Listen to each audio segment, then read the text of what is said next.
Spoiled boy Ben thinks he can get away with anything just because he is the son of a wealthy banker. One day he breaks his teacher's window after receiving bad marks, only to be forced to move into her home the following day because his dad wants to teach him a lesson.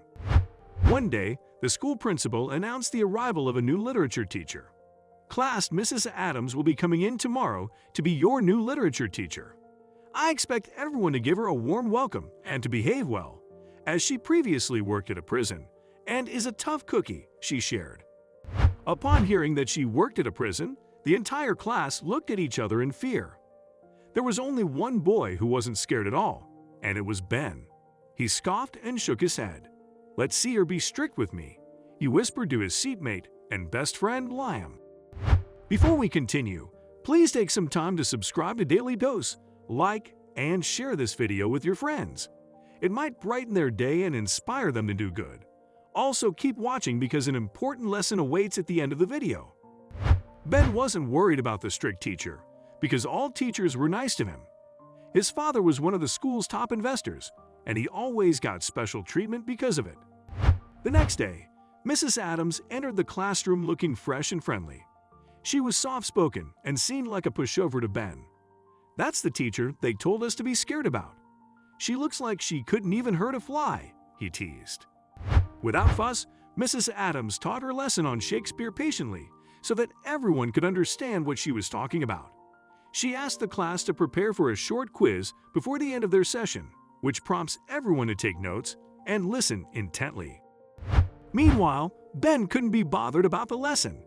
He thought literature was boring, and he refused to listen. Instead, he doodled in his notebook, while everyone else was preparing for their test. When it was finally time for the test, Ben couldn't understand anything. He struggled to get any of the answers right, but he assumed the teacher would mark his test with high scores, as all the other teachers did. During their next literature period, Mrs. Adams returned all the papers. She commended all those who received A's, and Ben expected to be one of them. When he wasn't called, he walked to the front to get his paper and saw that she had given him an F. "Do better next time, Ben," Mrs. Adams called out. Ben's grip tightened on the paper, and it started to crumple. She was the first and only teacher who had ever given him an F, and he couldn't accept it. Ben went home in time for dinner, where his dad asked him how school was going. The boy didn't hesitate to share that the new teacher gave him his only failing mark. "She gave me an F. She's so unfair," he cried out. Ben's dad, Patrick, couldn't believe that his son got an F because he was always an honor student. He assured his son that he would pay the principal a visit the next day. Ben was satisfied and thought the teacher would be given a tough lesson on who not to mess with. True to his word, Patrick visited his son's principal the following day. "My son said he was treated unfairly in his literature class yesterday.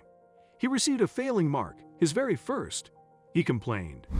The principal smiled and shared that Mrs. Adams was being fair to Ben, like she was being fair to all other students. "Here is the test," the principal says, taking it out from a folder. If you read through it, it was only right that Mrs. Adams gave him a low mark. Upon reading the test answers, Patrick was disappointed that Ben chose not to answer any of the questions properly. The boy had mocked the literary work and had written nonsense. Patrick left the school disappointed. The principal saw this and tried to speak to Mrs. Adams to give Ben good grades so that Patrick didn't pull out his investments from the school. Mrs. Adams thought this was unfair and told the principal that the only way for Ben to learn was for him to get the grades he truly deserved. That evening, Ben discovered that his dad had found out the truth about his test. "You didn't put any effort into doing well in that test," Patrick accused. "How can you expect her to give you a good grade when you wrote nonsense?" he asked his son. Ben's face turned red-hot. He was angry that his father had learned the truth. He wanted to take revenge on his new teacher, so he followed her to her house after school the next day and learned that she lived in a poor block filled with worn-out trailers and container houses. Furious at Mrs. Adams for embarrassing him in front of his father, Ben took a brick from the ground and threw it at her window. When he did, he noticed a startled girl in a wheelchair looking straight at him. The girl did not get hit, though she almost did. The boy instantly regretted his actions, but ran away in fear of the punishment he'd get if anyone saw him there. Unfortunately for him, it was too late. The damage had already been done. Patrick waited for Ben outside their front door. Ben instantly knew that Patrick had heard about what had happened. "How dare you try to hurt another person, Ben?" his father yelled. "I didn't raise you to be a menace." "I'm sorry," Ben said, afraid of his father. "Sorry won't cut it. I know you don't mean it. I've packed your bags. You're going to live with Mrs. Adams to fix her window and to take care of her daughter until you finally learn your lesson," he said, throwing Ben's bag on the floor. "Now go." Ben cried upon realizing that his dad was serious. "Dad, I've learned my lesson," he said. "Please don't send me to her house," he begged. Patrick refused to listen and told Ben to go straight to Mrs. Adams' house to apologize. He did, and was afraid of how his teacher would treat him after finding out about what he did. To his surprise, Mrs. Adams was incredibly warm toward him. "I worked at a prison," she reminded him. "I've seen and experienced worse. I forgive you, son," she said. Upon entering her house, he was surprised to see that she had a disabled daughter who needed a wheelchair to get around. "Mrs. Clarissa," she introduced. Every day, Ben would go home with Mrs. Adams and help take care of Clarissa. After days of talking to one another, Ben and Clarissa become good friends. They followed one another on Instagram, and the young girl's page showed that just a year prior, she could still walk. "I hope you don't mind me asking, but what happened?" he asked her. "My mom had a husband, my stepdad," Clarissa started to share. "He had always been strict towards us, but after a while, he started to become more and more aggressive. My mom didn't want to be around him, so we skipped town.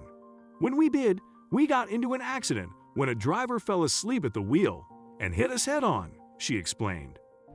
"My stepdad found out about the accident and refused to pay for any of our treatments because he knew we were running away from him. 'That's karma for you,' he used to tell us." Clarissa shook her head. "I need spinal surgery for me to walk again, but my mom can't afford it just yet," she shared. Ben instantly felt bad that Clarissa had gone through so much at her young age. They might as well have been classmates, as they were the same age. He couldn't imagine having to go through what she did. That evening, Ben called his father and asked him for money. He shared Clarissa's story, and Patrick instantly knew that his son had learned his lesson. Patrick promised to help Clarissa out and told Ben that he could come home. After a couple of weeks, Clarissa was able to undergo surgery, thanks to Patrick. He covered all costs of her hospitalization and expected nothing in return. When she got home, Ben visited her every day to help her recover.